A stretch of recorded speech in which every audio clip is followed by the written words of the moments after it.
Então, bom dia a todos presentes, né? Agradeço ao William já, novamente, a se disponibilizar, a participar da disciplina. É um grande prazer tê-lo conosco, William. O William é doutor, né? Ele é graduado em Ciências Biológicas e Zootecnia. Ele tem mestrado e doutorado em Biologia Animal pela Universidade Federal Rural do Rio de Janeiro. Desde 2016, ele é pós-doutorando pela CAPES, do Programa de Pós-Graduação em Biodiversidade Tropical, na Unifap. Entre 2018 e 2019, foi pesquisador visitante na Universidade de Aberdeen, na Escócia. Sua principal linha de pesquisa é entender padrões de diversidade taxonômica e funcional e filogenética de mamíferos ao longo de gradientes ambientais, bem como entender os processos que causam esses padrões. Além disso, nos últimos anos, ele tem desenvolvido estudos para verificar quais as respostas de mamíferos de médio e grande porte e morcegos a paisagens naturais transformadas em monoculturas. Então, agradeço de novo o William. Ele vai falar sobre tricologia, um tema bem interessante. A professora Raquel falou um pouco ontem sobre como coletar esse material em campo, né? Hoje o William vai falar, acho que também como coletar e também como analisar essa parte aí essa estrutura, né, que é tão importante para os mamíferos, e eu acho que vai ser bem interessante para todo mundo. Obrigado, William. A palavra está contigo. Obrigado aí, Rodrigo e Carlos, aí, pela oportunidade de ajudar nessa disciplina, que é bem legal estar expondo esses temas para os alunos aí. Então, atualmente eu estou como professor visitante na UFGD, na Federal da Grande Dourados, né, e até vou como professor visitante lá até o meio do ano que vem, e estou orientando também lá no programa de pós-graduação em Biodiversidade Tropical da Unifap, como docente permanente. Eu vou falar para vocês um pouco sobre isso, tricologia e suas aplicações. Esse é um método, uma tecnologia, um método para a gente usar no campo, para identificação de espécies, que é pouco utilizado, né? Às vezes é pouco mencionado. O que é mais mencionado é armadilha fotográfica, telemetria, colar com GPS, são os bambambãs, né? Que principalmente para trabalhar com carnívoros, então são os bichos que chamam mais atenção. Eu também fui assim, eu estava lá cursando zootecnia e queria trabalhar com animais silvestres, queria trabalhar com onça pintada, queria trabalhar com telemetria, com armadilha fotográfica, mas acabou que depois eu fui apresentado a outras técnicas, outros métodos que são bem eficientes, bem legais também para conhecer um pouco sobre a ecologia dos animais, sobre a história natural deles. Então, a gente vai falar sobre ecologia, um método barato e as suas possíveis aplicações, ou esse método sozinho, ou esse método como para ajudar nas outras perguntas que você que pode ter no seu estudo, seja com armadilha fotográfica, seja com rádio colar, por exemplo. Então, só para começar a falar com o que é o pelo, né? O pelo é um anexo epidérmico, queratinizado, exclusivo dos mamíferos. Então, aqui só um corte da epiderme.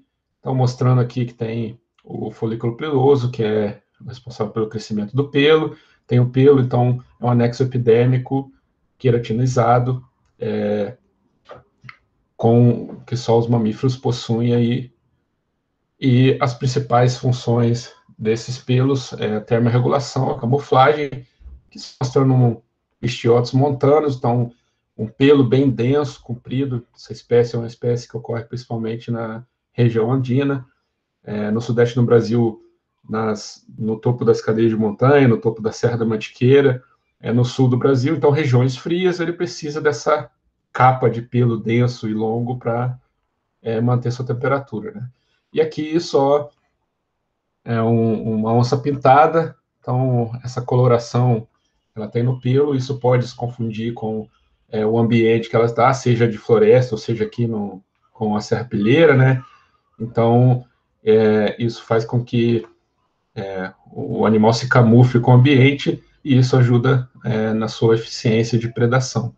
Então, essas são duas das principais funções do pelo. Algumas espécies marinhas, como as lontras, o pelo também ajuda na hipermeabilização, né, que ele mantém uma capa bolhas de ar entre cada um dos pelos, e isso ajuda o animal não ficar encharcado, né? Ajuda também a manter o seu mergulho, a função dentro da água mais eficiente. E falando dos tipos de pelo, né? Esses pelos, eles não são iguais ao longo do corpo do animal, né? Tem duas principais classificações para os pelos, que a gente chama de pelo guarda e subpelo. Os pelos guardas, eles são divididos em duas porções.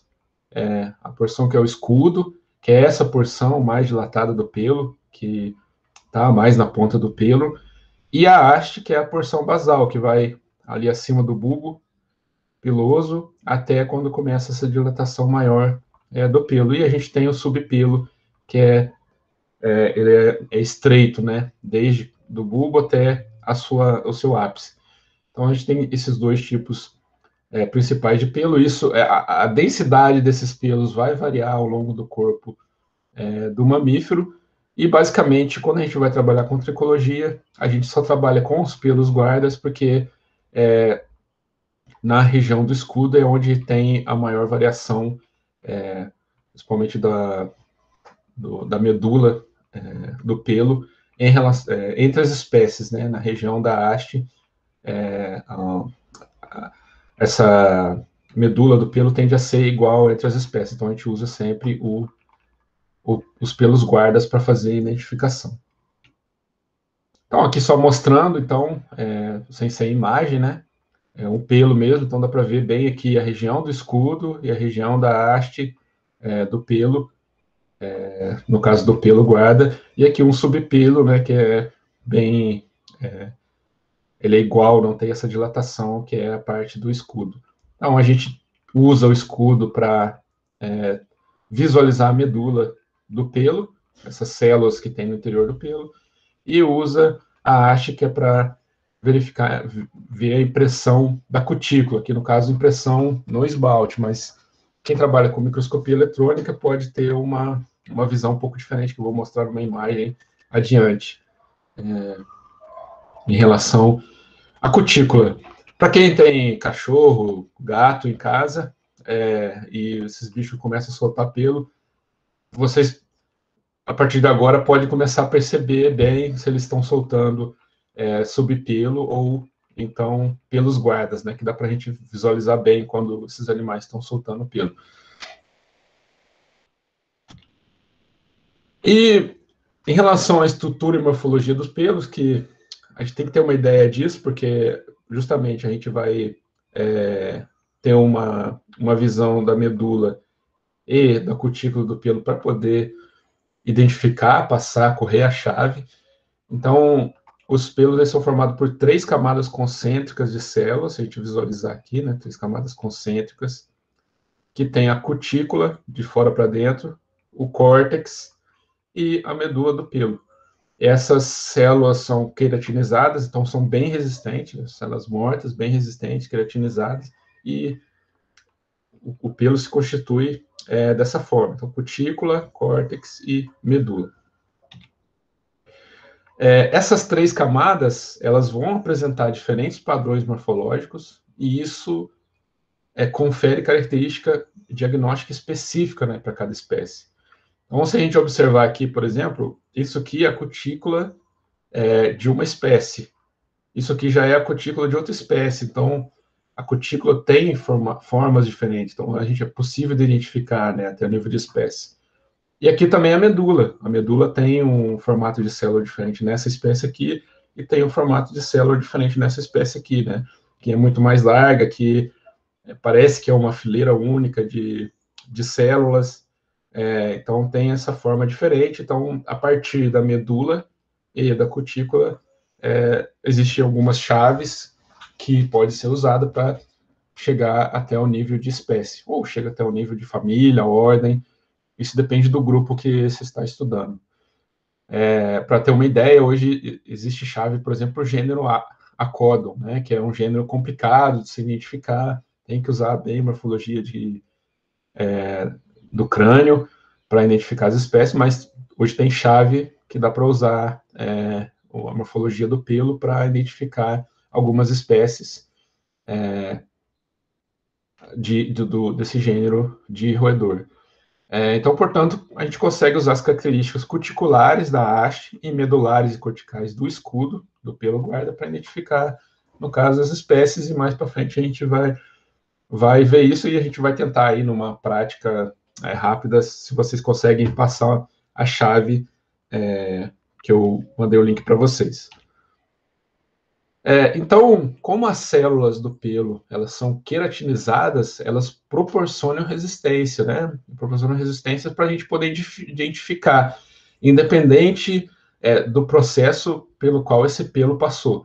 Então, pode ser uma pelota regurgitada por uma coruja, então o pelo passou pelo trato gastrointestinal da coruja, ela regurgitou aqui, mas mesmo assim a gente consegue usar os pelos dessas pelotas para identificar, para saber mais sobre a dieta dessas aves. Pode ser você está caminhando, fazendo uma trilha, fazendo essa busca ativa por fezes, e você vai encontrar umas fezes, mesmo que ela esteja até com fungo, você consegue obter informação desses pelos e identificar a dieta desse carnívoro, por exemplo.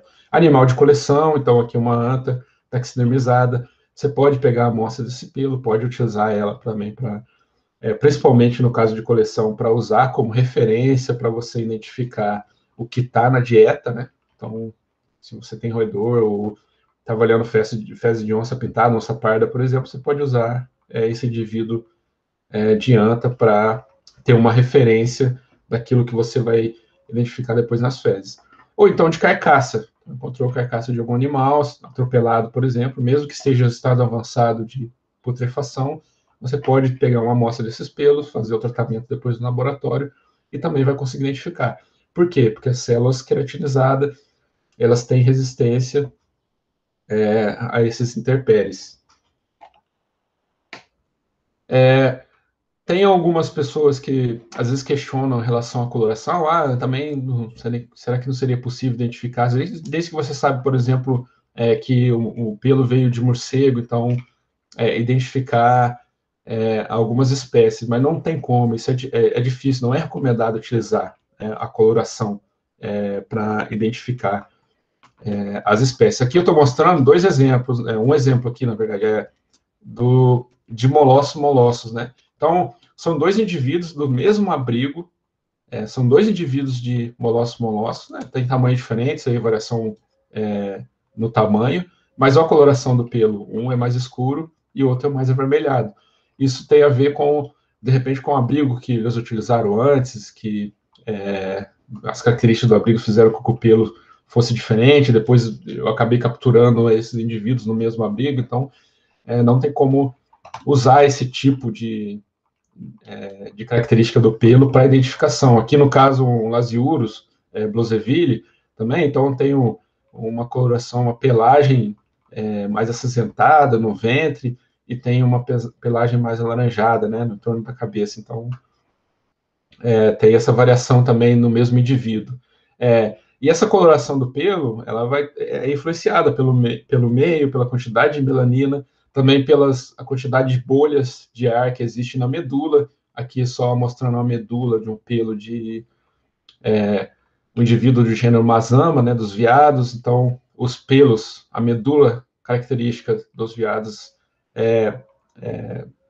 parecido com essa daqui. Isso aqui é de um Mazama gozabira, um veado catingueiro. Então, essas bolhas também que tem aqui no meio da medula também ajuda nessa questão da coloração, mas de qualquer forma a coloração não é uma boa forma de identificação. Eu uso a coloração e a forma do pelo quando eu estou triando as fezes, que eu vou falar mais adiante, que eu coletei no campo, então eu vejo pela forma e coloração, separo os pelos para depois fazer a microscopia para identificar as espécies. Nessa triagem inicial por coloração e forma do pelo, eu consigo já separar ali, em média, 3, 4 espécies diferentes que foram consumidas, por exemplo, por aquele carnívoro, né? Aí eu estou falando de felinos, né? Com canídeos já um pouco diferente.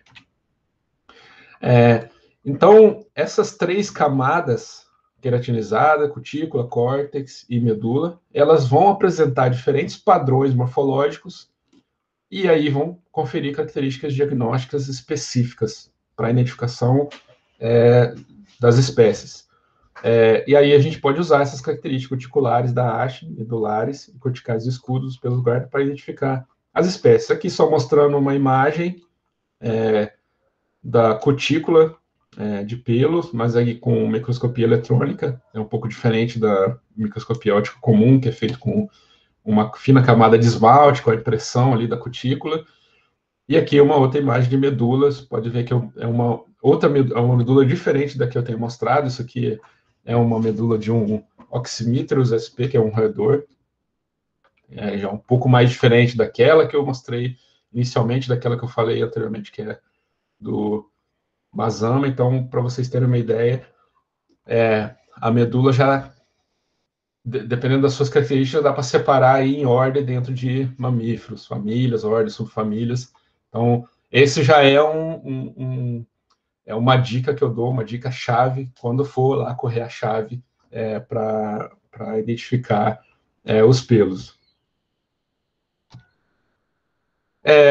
Então, dentro do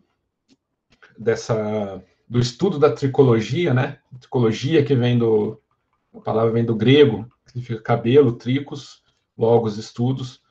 Então, é um ramo da ciência que estuda os cabelos, pelos e os problemas relacionados a eles, né? Então, desde 1902, vários autores escreveram e nomearam padrões microestruturais de pelos guardas e propuseram guias de identificação, né? E mais adiante, Leon Augustus Hausmann, ele forneceu pela primeira vez caracteres diagnósticos e elaborou um sistema de nomenclatura, né, no caso, para a zoologia, com esses padrões cuticulares e medulares. Então, esse estudo de tricologia, ele já vem desde um tempo sendo usado para isso, para identificação de espécies, para verificação desses caracteres morfológicos. Só que de um tempo, há uns 10 anos, isso tem caído um pouco desuso, né? Tem uns picos, assim como outras técnicas, né? No estudo de mamíferos, de análise de dados, tem esses picos de uso dessas técnicas, apesar de ser barato. Então, no Brasil, a tricologia ainda tem diferentes lacunas, a gente precisa de ter mais chaves dicotômicas para os diferentes grupos de mamíferos, até porque a gente é um país mega diverso e a gente tem problemas de identificação. Eu acho que a relação à tricologia, principalmente para os grupos que não têm tanto problema de identificação, que chega a nível de crânio, como alguns grupos de roedores, a gente pode usar a tricologia como uma ferramenta, né, principalmente para estudar aí a dieta de carnívoros, sobreposição de nicho alimentar e etc. Então, em 2002, a Juliana Quadros, que é da tese que eu mandei para vocês, ela fez um apanhado geral e resumiu isso em alguns estudos que ela publicou com relação até a coleta e preparação de pelos para identificação na microscopia óptica, que é bem fácil de fazer, bem barato, dá para fazer em qualquer laboratório, não precisa de estrutura avançada para fazer isso. Ela fez uma revisão dos padrões microestruturais, proposta nomenclatória dos pelos. Então, ela tinha a literatura um pouco dispersa, eram poucos estudos aqui no Brasil, ela conseguiu reunir isso, e desde então tem diferentes pesquisadores têm publicado chaves para identificação desses mamíferos, né, baseado na microescultura do pelo, e hoje a gente tem um guia de identificação de pelos de mamíferos brasileiros, aí, elaborado pelo Miranda e colaboradores. Então, tem chave para marsupiais do Rio Grande do Sul, tem chaves para pequenos mamíferos, no caso, roedores de agrossistemas de São Paulo, tem para morcegos. Morcegos é um pouco mais difícil,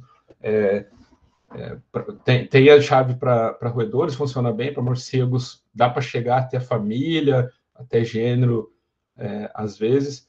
Tem para felinos, tem para canídeos, tem para primatas. Então, tem diferentes aqui, eu só botei alguns exemplos. Na pasta que você tiver acesso, tem lá diferentes chaves. E é bom, para quem se interessar depois, dar uma lida nessas chaves, dar uma lida na tese da Juliana Quadros, nos artigos que ela publicou, e nesse guia aqui, que vai funcionar muito bem para vocês elaborarem os trabalhos e seguirem usando essa técnica. Então, dentro da tricologia, que a tricologia, na verdade, pode estudar doenças de pelos, enfim, N informações que tem dentro da tricologia, né, de tipos de estudo, mas dentro da tricologia tem a microscopia de pelo, onde vai usar caracteres da medula, do córtex e da cutícula para a identificação de espécies. É um método super barato, você vai gastar...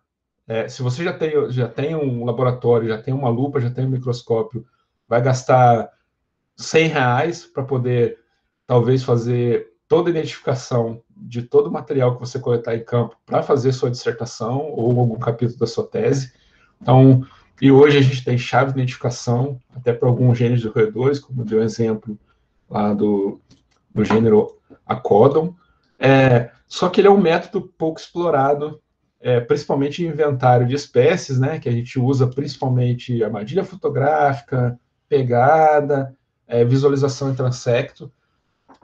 Eu acho que as pessoas acabam perdendo a oportunidade, porque se já está ali no transect, já está ali botando armadilha fotográfica, muitas vezes encontra fezes, usa como um indício de que um carnívoro, um felino ou um canídeo passou por ali, só que não coleta aquelas fezes para obter mais informação, né, para saber o que ele comeu. Na verdade, você está tendo até uma lista de espécies do que que ocorre naquela região. Ele é só mais empregado na descrição de dieta de carnívoros, só que tem caído em desuso, principalmente pelo advento aí de uso de técnicas de isótopo radioativo ou de DNA, só que são métodos um pouco mais caros, né? E isso depende de estar, às vezes, em parceria com algum laboratório, algum outro pesquisador que já trabalha com essas técnicas mais avançadas. Então, especificamente na microscopia de pelo, que esse método barato e eficaz que a gente vai falar a partir de agora. Então,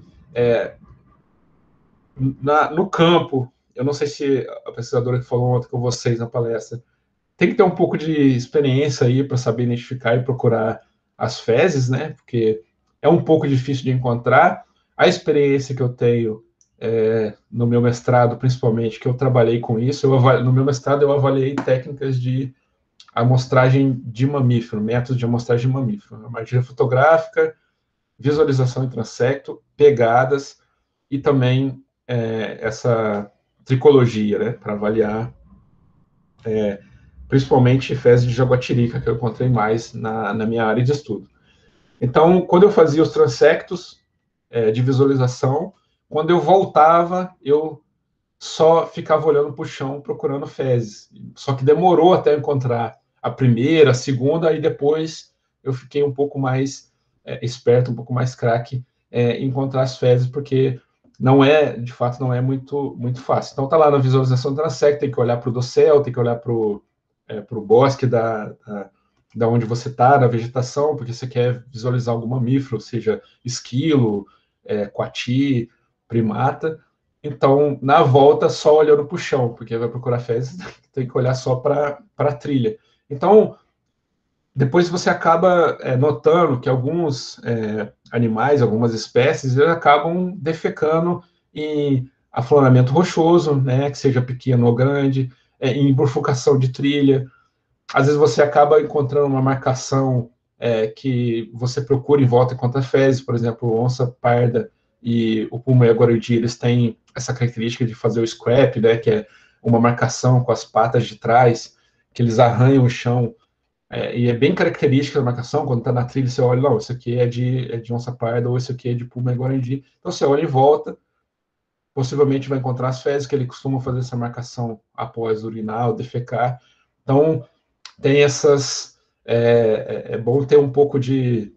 ir para o campo com alguém que tem esse feeling para encontrar as fezes, para procurar e tudo mais, para poder coletar esse material, para usar nas análises. Só que é isso. Cada análise de dados vai depender da pergunta do estudo, seu desenho amostral, delineamento, então tem que pensar muito bem na hora de usar essa técnica também. Se você vai usar ela como uma técnica principal para responder a sua pergunta, ou se você vai usar ela como complementar, como eu vou dar exemplos mais à frente. Então, aqui, por exemplo, estou mostrando das amostras que eu já coletei. Então, aqui isso aqui as fezes de onça parda que eu coletei na Serra da Mantiqueira, lá em Minas Gerais. Então, já está há um bom tempo nessa trilha aqui, porque está até com essas partes brancas, que é fungo, mas é um material que dá para coletar. Não dá para ter informação de DNA, por exemplo, porque já está aqui há um tempo. Então, o DNA que estava aqui provavelmente desnaturou. É um outro tipo de fezes do que essa daqui, que é fresca. Então, essa aqui eu posso pegar parte dela para fazer microscopia de pelo e parte posso congelar, por exemplo, para usar outras técnicas, como avaliação de DNA, para saber até, por exemplo, qual espécie o que ela comeu, e às vezes tem algum hormônio nas fezes, dá para saber até o sexo, né, por DNA também. Então, essa aqui foi na Serra da Mantiqueira, isso aqui foi num campo de que a gente estava capturando morcego, na Floresta da Cicuta, no Rio de Janeiro, e na trilha a gente acabou encontrando, e depois até gerou uma notinha que a gente publicou, que eu vou mostrar mais à frente. Então, na trilha pode encontrar. Isso aqui de onça parda, nessa mesma região, encontrava muito em afloramento rochoso e bifurcação de trilha, né? Que é uma característica dos indivíduos, não sei se um indivíduo só, dessa área que eu estava estudando. Aqui só outros exemplos, isso aqui é de lobo-guará, já é uma amostra com deteriorização bem mais avançada do que a anterior, de onça parda, mas aqui dá para obter outras informações, né? Tem os pelos aqui, que dá para ver, tem umas sementezinhas de solanácea, que na verdade é de fruta do lobo, por isso que eu sei que essa aqui é de lobo-guará, e tem aqui as escamas de alguns répteis, então um osso aqui, dá para usar essas outras escamas, ossos aqui para identificar, ou usar outras técnicas de identificação, né, sem ser o pelo, mas é uma informação, dá para coletar essa amostra e dá para usar também na identificação. E como eu tinha falado anteriormente, aqui pelota de coruja também dá para conhecer um pouco mais da dieta de coruja assim. A maioria dos estudos que eu vejo com dieta de coruja usam, na verdade, os fragmentos de osso que tem nas pelotas para identificar a dieta da coruja, né? E não necessariamente usam a microscopia do pelo para poder identificar. Então, aqui, para quem vai começar, quem se interessar mais por isso, eu só estou mostrando aqui 2 estudos que vocês têm que ter de cabeceira para ler, para trabalhar com essa técnica, que é esse da Juliana Quadros, que é coleta e preparação de pelos de mamífero para identificação e microscopia óptica, e tem esse daqui também, que é o protocolo de coleta de amostras fecais de mamíferos terrestres para estudo de dieta. Então, são 2 exemplos de estudos que é bom vocês terem na cabeceira para iniciar o trabalho com microscopia de pelo. Após coletar a amostra, geralmente, quando eu coletava a amostra, eu usava um saco plástico, colocava esse saco plástico na mão, coletava a amostra, virava o saco plástico na mão, dava um nó, botava uma etiqueta de identificação, com a latitude, longitude, qual o local, qual a parcela, qual a trilha, qual a minha unidade amostral que eu estou usando no meu delineamento amostral. Geralmente, fezes mais secas essas não iam direto para o freezer, mas fezes úmidas iam direto para o freezer, porque parte dessas fezes iam depois para fazer análise de DNA e extração também de algum hormônio. No caso, quando eu fiz o meu mestrado, eu estava fazendo uma ONG em São Paulo, Associação Mata Ciliar, e a Cristina, que é a médica veterinária da ONG, ela estava fazendo o doutorado dela com hormônios de felinos, então ela aproveitava essas fezes frescas para tentar extrair hormônios dessas fezes. Então, depois que eu coletei essas fezes no campo, eu lavava essas fezes numa peneira fina e colocava essas fezes numa placa de Petri para o pelo secar. Ou deixava isso no sol, ou colocava numa estufa de ventilação forçada. E depois separava os pelos dos fragmentos ósseos. Aqui dá para ver fragmentos ósseos que eu encontrava, por exemplo, maxila, mandíbula, tinha úmero, fêmur, aqui um pedacinho da coluna vertebral, uma vértebra, às vezes encontrava até uma mão inteira de um marsupial, um roedor pequeno, só que isso depois se desmanchava, né? Com as cartilagens ali ainda. Às vezes na lupa você está separando os pelos ali pela morfologia dele externa ou coloração, acabava visualizando um ou outro ectoparasita, um carrapato, mas é do indivíduo que foi comido pelo carnívoro. E também, em muito menor quantidade, né, menor quantidade nessa amostra fecal, vai encontrar o pelo, por exemplo, do carnívoro, né, do predador. Porque os felinos, os caninos têm comportamento de se lamber, então, para você saber aí quem comeu quem, dá para encontrar o pelo, mas em menor quantidade. Nessa separação inicial do pelo que eu fazia, eu conseguia, em algumas vezes, encontrar quem era o predador. Então, a partir dessa amostra, desse bolo de pelo aqui, na lupa, que aí vem um trabalho mais oneroso, né? Que é muito mais trabalhoso, você tem esse monte de pelo e ir separando na lupa, olhando ali, separando por morfologia, e aqui só para ilustrar uma imagem, então separando pelos que tem 3 bandas aqui, 2 pretas e uma branca no meio, então separava esses pelos de outros pelos que eram mais avermelhados, de outros pelos que eram pretos, outros pelos que eram brancos, então ia separando desse monte de pelo para poder depois fazer a parte de microscopia.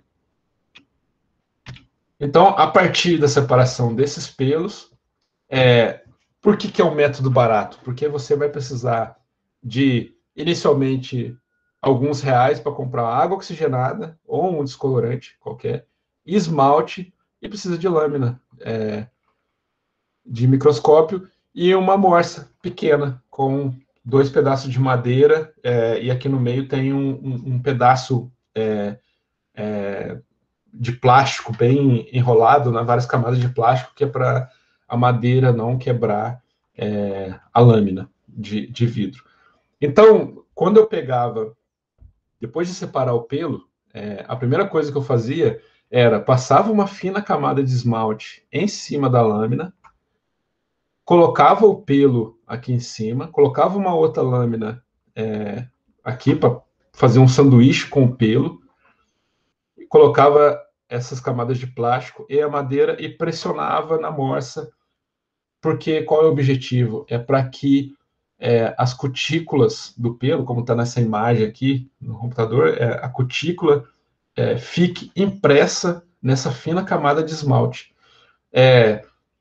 Até que eu conseguisse fazer isso sem quebrar a lâmina, sem apertar demais, porque aí o esmalte vai grudar no pelo, e quando você tira, sai o esmalte no pelo, então você perdeu a lâmina, porque o esmalte ficou no pelo ali, não ficou a impressão, né? Tirou da lâmina. Eu demorei um pouco.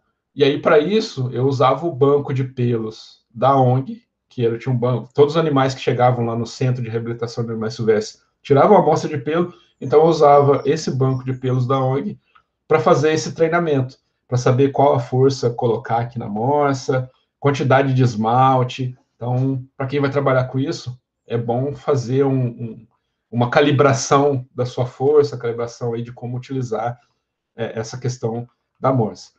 Então, dando tudo certo, depois de pressionar aqui, deixava secar uns 15, 20 minutos o esmalte, tirava a plaquinha de cima, tirava o pelo da lâmina e verificava se estava impresso ali direitinho, beleza, e aí coloca esse pelo com água oxigenada.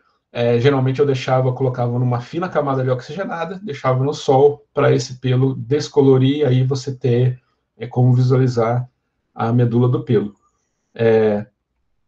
Eu deixava uma fina camada de água oxigenada, porque quando eu colocava mais água oxigenada, às vezes eu acabava perdendo o pelo ali naquela água oxigenada, porque ele vai ficar transparente, vai ficar branco, então não tinha como achar. Então isso também foi uma calibração que eu fiz, de como fazer na placa de Petri, onde deixar o pelo num cantinho que eu consigo depois encontrar ele. Então tudo isso faz parte aí do treinamento no laboratório, né? Para conseguir. É bom fazer isso com amostras que você tem em abundância e não com a amostra que coletou no campo. Que já teve o trabalho de coletar no campo, separar na lupa, e aí até dar alguma coisa de errado, você perder aquela amostra sua, tem que voltar para a lupa de novo, às vezes só tem aquela, né? Então, principalmente se o pelo é do predador, então é bom fazer esse treinamento antes. Então, aqui, deixo aqui esse comunicado técnico aqui da Embrapa, que também é um trabalho de cabeceira, que mostra aí como fazer, também está numa descrição de como usar essa técnica para microscopia de pelo. Então, a partir... Sim. Tem uma pergunta aqui do Vitor, que é: qual a melhor volumagem da água oxigenada para evitar clareamento excessivo? Clareamento excessivo. Eu colocava na água oxigenada, numa placa de Petri, eu colocava a água oxigenada para cobrir um pouquinho o pelo. Eu não sei o volume, que era meio no olho, assim, mas eu deixava cobrir um pouco o pelo e deixava em torno de 10 minutos no sol, por exemplo, assim, e aí dava certo. Conseguia a visualização da medula. Joia. Vitor, pode falar, pode perguntar, eu acho que... Tá bom, com licença. Eu não perguntei porque eu pensei que poderia atrapalhar. Eu disse assim, eu vou mandar no chat, se abrirem eu faço a pergunta. Beleza, a Victor. respeito da volumagem da OX, tipo, aquele negócio lá do volume, né? 10 volumes, 40 volumes. Ah, tá, volume, 10 volumes, cara. Ah, tá. Beleza, entendi agora, entendi. É porque eu disse assim, que como ficou com medo de deixar muito tempo, né? Sim, só vou até confirmar aqui, mas 10 volumes, sim, que eu usava. Ah, tá. Beleza, então. Ok.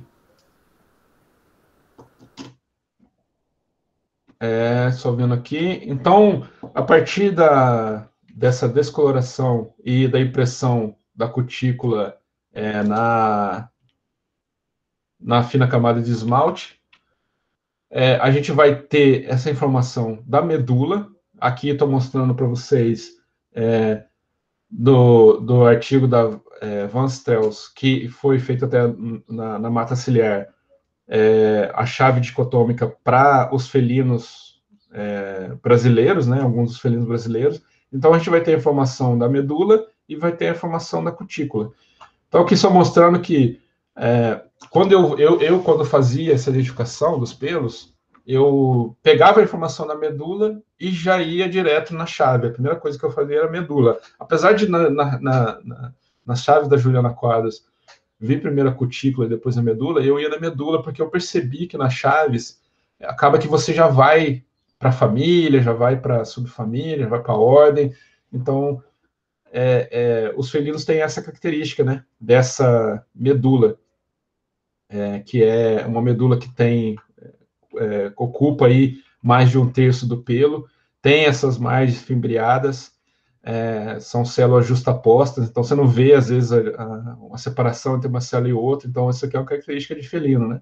E o que joga para felino na chave, então depois você vai verificar, de acordo com o padrão aí da cutícula, qual espécie é, e aí você corre, né? No caso do leopardozoide aqui, tem a cutícula imbricada, que é essas folidácea e com essas pontas para fora, ela é muito estreita.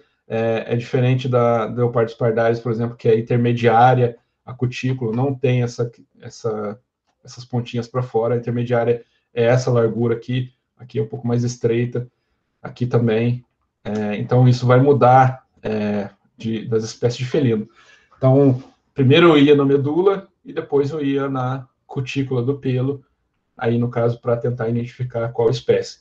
Beleza, essa chave é bonitinha, ela é fácil de correr, porque os felinos, então as espécies realmente têm uma diferença na impressão da cutícula. Alguns outros grupos já não é tão fácil assim. Então, aqui em relação já à chave da Quadros, quando vocês foram correr, nessa chave que ela tem, que é num resumo mais simples, então, dá para vocês verem lá, presença de medula, que a medula pode estar ausente, né? Vocês olham lá o pelo, não tem medula nenhuma. Ou pode ela estar presente. Então, nesse caso, daqui para baixo. Aqui só os exemplos que a Juliana Quadros dá lá nos esquemas que ela fez. Ela pode ser descontínua ou contínua. Então, aqui no caso descontínua, você tem as células aqui, não tem uma sequência, e daqui para baixo são as contínuas.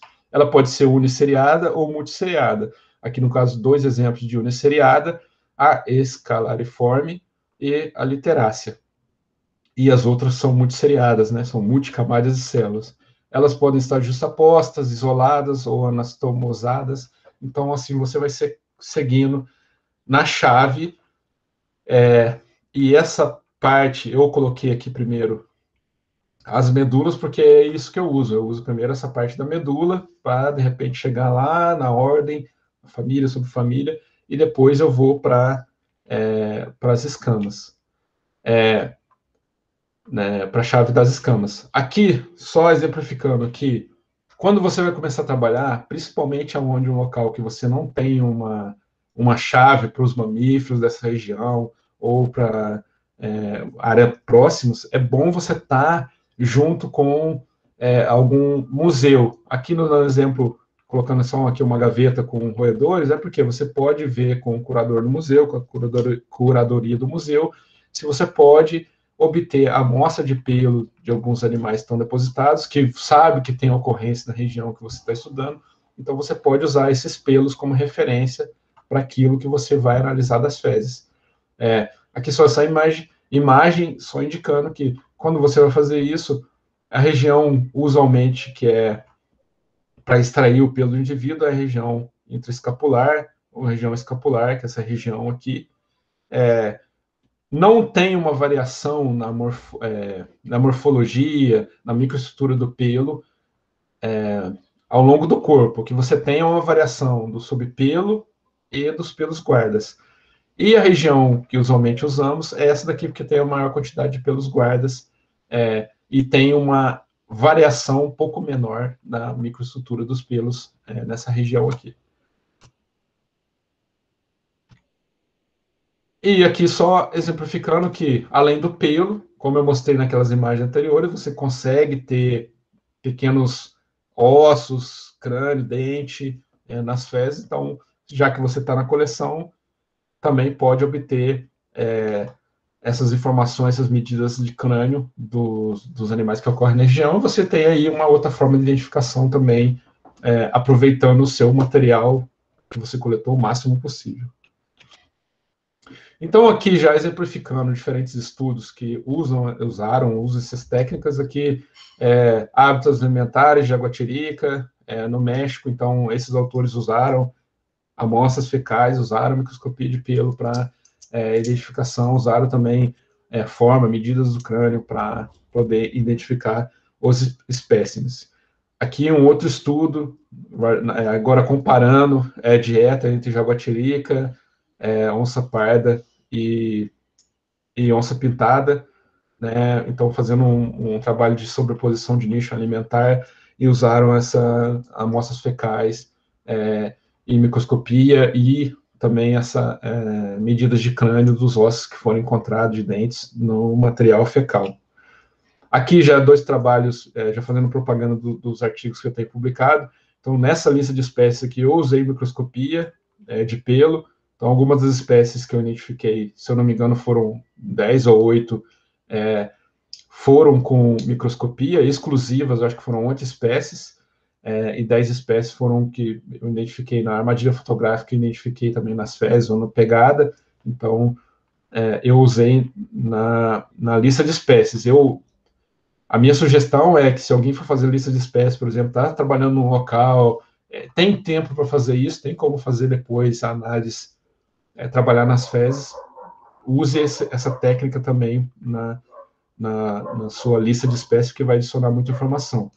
Esse aqui é daquelas fezes que eu comentei que encontrei numa amostragem que fizemos de morcego no Rio de Janeiro. Então, depois eu analisei as fezes e a gente descobriu que era de uma jaguatirica e tinha pelo de guariba nessas fezes. Então, a gente fez uma notinha discutindo se era predação, se a jaguatirica tinha predado o guariba ou se simplesmente consumiu a carcaça de um guariba que já estava já há um tempo no ambiente, né? Existe esses registros para jaguatirica. Geralmente é onde tem maior densidade de guariba, a jaguatirica acaba por predar indivíduos de guariba e ela também consome carcaças, né? Então não é um carnívoro estritamente predador, ela pode consumir um pouco de carcaça também. E aqui uma técnica que eu acho muito legal, que pode ser utilizada em campo, principalmente para verificar a presença de carnívoros, para monitorar, no caso felinos, aqui que esse estudo no México, que é essa armadilha de pelo, né? Que literalmente aqui é uma madeira com uma esponja mais abrasiva. Tem alguns locais que eles usam arame mesmo, farpado, ou pregos com as pontas um pouco cortadas. Então, você pode colocar atrativo aqui para carnívoro. Então, o animal acaba por se esfregar nessa área, e aí depois você pode coletar os pelos aqui e proceder com a microscopia de pelo. Então, você vai identificar quais animais se esfregaram nessa armadilha de pelo, né? Então, essa é uma técnica bem legal a ser utilizada também no campo. Bem barata, contudo, sem muito custo, né? Como no caso de armadilha fotográfica. E aqui só exemplificando com o trabalho que o Herbert tem feito na ilha de Maracá, Jipioca. Então, lá no litoral do Amapá. Esse aqui são os pontos onde a gente tem colocado a armadilha fotográfica. Então, a gente está avaliando, fazendo um estudo ecológico na população de onças pintadas que tem na ilha de Maracá, Jipioca. A densidade é em torno de 6, 7 indivíduos por quilômetro quadrado, é bem alta na ilha, por ser uma ilha e relativamente a 5 quilômetros, 6 quilômetros do continente, então é uma densidade bem alta. Além da armadilha fotográfica, o Herbert tem coletado essas fezes e a gente tem separado ali os pelos, os ossinhos, para identificar o que essas onças pintadas têm consumido nessa região da ilha de Maracá. Qual é o objetivo das fezes? Não é para responder uma pergunta diretamente, mas é para ajudar a entender qual é o padrão espacial predador-presa. Como a gente está estudando com as armadilhas fotográficas a ocupação da onça em relação às suas presas, das presas em relação à onça, a gente vai usar as fezes para ajudar a explicar nos nossos estudos um pouco melhor essa questão da ocupação da onça pintada, para saber se ela está consumindo realmente consumindo mais mamíferos do que animais aquáticos, como tracajá, jacaré, ou mesmo lontra ou capivara que ocorre na região. Então, a gente está usando essa técnica para dar mais suporte a nossas outras perguntas, né? Até o momento, o Herbert tem encontrado só 10 amostras de fezes. Como ele ainda tem um tempo para terminar o projeto dele, a gente espera encontrar pelo menos aí 30 fezes, e também dá para usar em análise de DNA para responder outras perguntas. Então, vamos à identificação. Após ter lá usado a técnica para descolorir o pelo, no caso para verificar a medula e verificar aí a cutícula, né, a impressão da cutícula, a gente pode correr a chave dicotômica, se caso a gente não tem mais nenhuma dúvida, e se caso também a gente não foi numa coleção, pegou um pelo de um animal de coleção para servir de referência. Então, correndo a chave, aqui estou usando a chave de quadros, tem um quadro resumo de algumas espécies de carnívoros. Então, aqui está a imagem que a gente vai usar, que é a mesma aqui anterior. Isso aqui são a cutícula e a medula de uma mesma espécie de carnívoro. Então, a gente vai correr a chave aqui. Então, padrão medular, anisocélica, células juxtapostas que variam em tamanho, não é anisocélica. Trabecular, células anastomosadas dispostas em trabéculas transversais ao comprimento do pelo. Então, células anastomosadas, elas estão juntas, bem juntas, não tem como separar. Então, é como está a célula aqui, né? Ela não é crivada. Crivada é como um pelo que eu mostrei anteriormente, que você tem células ponteadas ao longo do pelo. E não é amorfa também. Então, ela é trabecular, células anastomosadas dispostas em trabéculas transversais, em relação ao pelo. Então, é essa chave aqui. Então, pode ser um desses carnívoros aqui. O puma guanidilha, o pardos pardalis, tigrinos, o ide, o puma concolor, Eira barbária, Galax cuja, então pode ser um desses carnívoros. Então a gente vai para a largura do pelo. Ela é estreita ou ela é larga, né? Estreita. A medula ocupa mais de 1/3 do diâmetro do pelo? Sim. Ela não ocupa menos do que 1/3. Está ocupando quase todo o pelo aqui, né? Vai até próximo da cutícula. Então pode ser um desses carnívoros aqui. Então ela é larga, trabecular. As margens da medula, ela é íntegra? Não, não é íntegra, porque aqui está mostrando, tem umas ondulações aqui. Ela é ondeada, ornamentação em forma de ondulações, só que aqui também tem fimbriadas, ornamentação em forma de franja. Ondulações não é bem ondulações que tem aqui, né? Então, na verdade, ela é em forma de franja, ornamentação em forma de franja. Então, aqui já reduz um pouco as nossas espécies de carnívoros, que pode ser em 1, 2, 3, 4, 5. Então, 5 espécies de carnívoros. Então, a gente sabe que é uma medula trabecular, larga e com margem fimbriada. Então, a gente vai para cutícula, né? Então, pode ser uma dessas 5 espécies de carnívoros. Então, a cutícula, folidácea estreita, não é folidácea estreita. Que eu mostrei para vocês lá atrás, não é folidácea estreita, nem intermediária, né, que não apresenta aquela pontinha da cutícula para fora aqui. Losângica larga, escamas losângicas, hexagonais e mais largas do que longa. Escamas losângicas mais largas do que longas. Ela pode ser isso aqui, mais largas do que longas. Só que ela tem ainda algumas características que pode avançar um pouco mais. Então, losango intermediária, né? Ela é realmente larga, nem estreita. Então, ela tem ondeações? Ela tem ondeações. Se eu olhar aqui, ela é mais larga do que comprida e tem ondeações. Ela não é plana aqui, né? Como está nessa parte aqui inicial, aqui embaixo, ela não é assim. Então, ela tem ondeações. Então, a gente já sai aqui, losango largo. Então, beleza, tem ondeação irregular. Escama com contorno ondeado e disposição irregular. Ondeado transversal, escamas com contorno ondeado dispostas transversalmente ao maior eixo do pelo. Então, essa característica aqui que é a desse pelo. Ondeado transversal, escama com contorno ondeado, disposta transversalmente, né, que essa parte aqui ao pelo, ao eixo maior do pelo. Então, ela pode ser Galax cuja ou puma concolor. No caso, como na chave anterior da medula, a gente caiu nessas 5 espécies, Galax cuja não está aqui, então é um pelo de puma concolor, a partir da cutícula e da medula. Então, eu corri essa tabela 1 e 2 do trabalho da Quadros, da Juliana Quadros, 2002.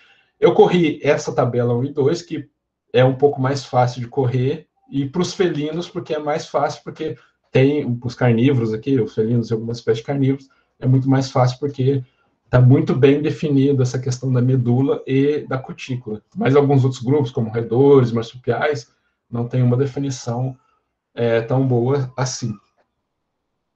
Então, aqui o que eu quis passar para vocês é para vocês, em 15, 20 minutos, depende do tempo aí que o Rodrigo pode me falar quanto tempo tem, para tentar identificar, a partir da chave da Juliana Quadros, ordem, gênero e espécie para essas duas lâminas aqui, a da medula e a da cutícula.